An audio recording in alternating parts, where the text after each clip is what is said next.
চোখ দিয়ে আমরা দেখি, কিন্তু চোখ বেঁধে আমরা যদি চোখ বেঁধে নিই তাহলে আমি যদি বলে দিতে পারি এটা হলুদ রং, এটা সবুজ রং, এটা আকাশি, এটা পিঙ্ক, এটা হালকা সবুজ, এটা লাল, এটা নীল। এবার যদি আবার ধরো আমি কোনো টাকা নিয়ে এটাও পড়ে দিতে পারি এর নাম্বার 99056, তাহলে তাহলে কি বন্ধুরা তোমরা মনে করবে যে আমি হাত দিয়ে স্পর্শ করে আমি সব কিছু দেখেছি, রং বলে দিয়েছি বা পড়ে দিয়েছি? না, একেবারেই নয়। হাত দিয়ে কেবলমাত্র অনুভবই করা যায়, আর চোখ হচ্ছে একমাত্র অঙ্গ যেটা দিয়ে দেখতে পাওয়া যায়। তাহলে চোখ তো ভালো রাখতে হবে। হ্যাঁ, চোখ ভালো রাখা আমাদের খুব দরকার।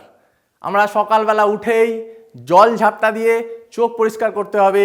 বাইরে থেকে ভেতরে ঢুকলে, স্কুল থেকে যখন বাড়ি আসবে তখন জল দিয়ে চোখ ঝাপটা দিতে হবে, ঠান্ডা জল, মনে রাখতে হবে ঠান্ডা জল দিয়ে। হ্যাঁ, আর আর আর কি করতে হবে? আর খাবারও খেতে হবে, ভিটামিন এ যুক্ত খাবার, গাজর, টমেটো খেতে হবে।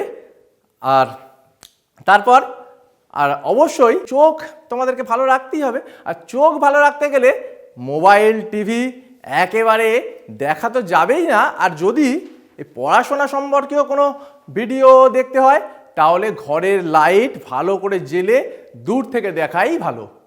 আর অবশ্যই অবশ্যই তোমাদেরকে যেটা করতে হবে, যে চোখ যদি ভালো না রাখো তোমরা তাহলে কি হবে?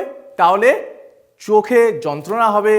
চোখ সম্পর্কে নানা ধরনের, ধরো চোখ কখনো ফুলে যেতে পারে, চোখ রাত্রেবেলা হয়তো তুমি চোখে দেখতে পাচ্ছ না এমনটা হতে পারে, বা কোনো রং হয়তো তুমি চিনতে পারছো না এরকমও হতে পারে। ধরো এরকম তোমার তো মাঝে মাঝে হয়েছে নাকি, চোখ লাল হয়ে ফুলে গেছে, একে তোমরা চোখ ওঠা বা জয় বাংলা বলো, ইংরাজিতে একে বলে কনজাংটিভাইটিস। আচ্ছা, এরকমটা যদি হতো, ধরো আমরা মারা যাবার পর আমাদের চোখ দুটো দিয়ে যদি অন্য কেউ দেখতে পেত যারা কোনো দিনও পৃথিবীর আলো দেখেনি, তাহলে কেমন হতো? খুব ভালো হতো না?